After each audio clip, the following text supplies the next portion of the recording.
Dr. Ken Trump says a social media threat like this is one of the most basic things school leaders should be prepared for.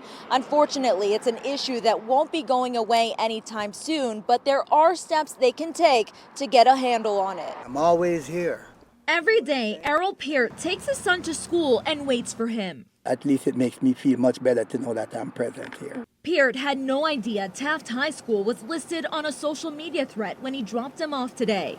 On Facebook, other parents say that was the case for them too. Some who did know decided to keep their kids home, while others disagreed with closing schools every time there's a threat because of how often they happen.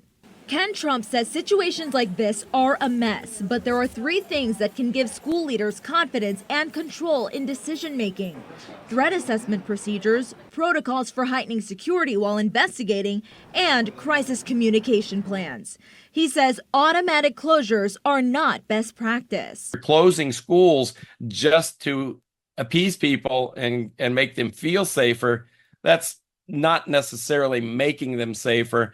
Trump says while there is an enormous amount of pressure on school administrators when threats occur, the best approach when it's unknown if a threat is credible is heightening security while it's being investigated so classes can carry on. The challenge for school administrators is if you close today, what are you going to do tomorrow and the next day if you receive more copycat threats? Law enforcement is getting much more adept at tracking the digital footprints.